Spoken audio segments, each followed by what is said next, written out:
Welcome to today's Explainer. We're diving straight into one of the most hidden, fascinating worlds in all of materials science.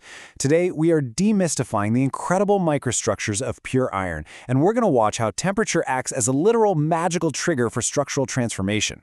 You know, most of us look at a solid piece of metal and think of it as static, unchanging, completely rigid. But on a microscopic level, pure iron is actually a highly dynamic, shape-shifting marvel. Here is our roadmap for today. We'll start with preparing metal structure observation, then cover ferrite's BC structure, move into austenite's FC structure, and finally wrap up with pure iron's temperature phase changes. All right, Section 1. Preparing metal structure observation. Before we get into the heavy atomic theory, we've got to ground this explainer in reality, right? To actually see what's going on inside, a lab tech can't just toss a chunk of metal under a lens. It takes 3 very specific steps. First, because the specimen is usually tiny and maybe a bit rusty, they attach a handle to it, just to get a secure grip. Next, they meticulously grind and polish that surface until it's insanely smooth, like mirror finish smooth. Finally, they pop this prepped cross-section under an optical microscope. Only then do those internal grain boundaries, the metal's actual cellular-like structure, suddenly pop right into view. Moving on to Section 2, ferrite, the BCC structure. Okay, so our metal is polished, the microscope is focused. Let's zoom all the way in. When we look at 100% pure iron just sitting quietly at room temperature, it naturally takes on this shape called body-centered cubic. In metallurgy, we call this ferrite or alpha iron. Picture a microscopic 3D cube. You've got an iron atom sitting at all 8 corners of that cube, and perfectly suspended right in the absolute center of that space is one single atom. That central atom, that's the body-centered part of the name. What's really fascinating here is how our source material perfectly describes these ferrite atoms grouping together. Under the microscope, they form these strong, distinct groups with unique individual orientations. It literally looks like the squares on a chessboard. They don't all face the exact same direction. Instead, they create these distinct boundary groups, or grains, locking together tightly. This is exactly what gives room temperature iron its signature characteristics.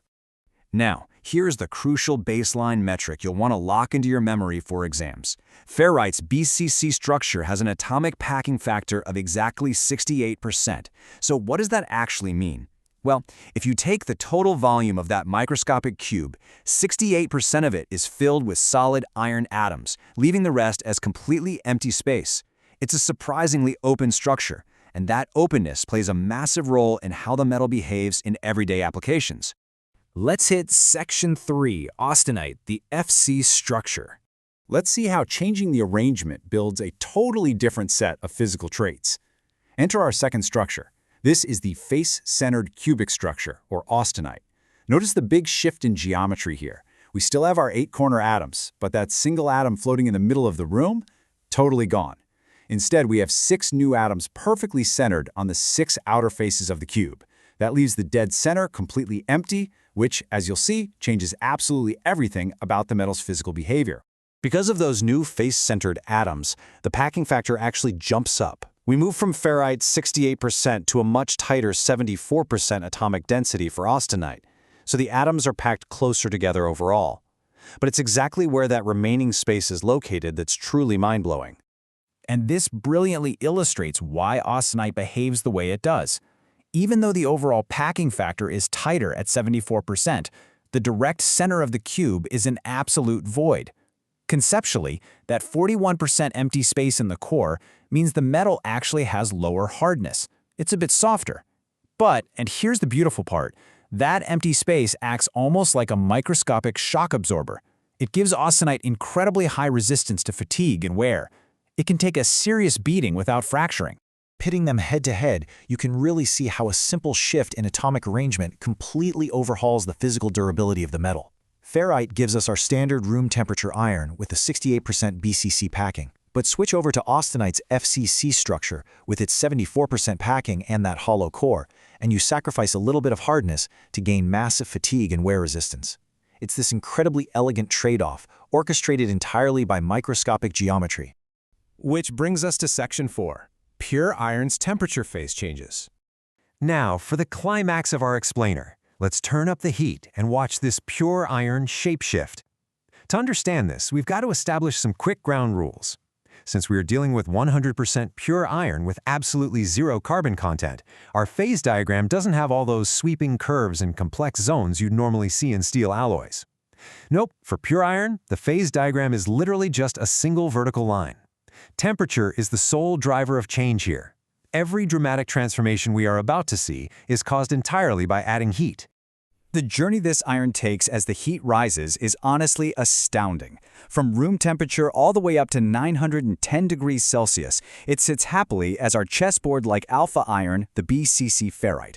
But the exact moment it crosses 910 degrees, the heat forces the atoms to completely reorganize. It shapeshifts into gamma iron, our face-centered austenite. It stays in this highly wear-resistant FCC state all the way up to 1400 degrees. But then, it does something completely unexpected. Check out this cyclical surprise. Yes, you heard that right. After changing into austenite, the extreme heat forces the metal to magically revert back into a BCC ferrite structure.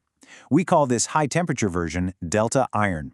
So from 1400 degrees to 1539 degrees, it goes right back to that open, body-centered cubic shape before it finally just gives up and melts into a pure liquid at 1539 degrees Celsius. It's a stunning, totally counterintuitive cycle dictated entirely by the laws of thermodynamics. And that brings us to a really compelling realization. This incredible, shape-shifting transition leaves us with a massive question for next time, proving the microscopic world of metallurgy is way more dynamic than it first looks. Think about it.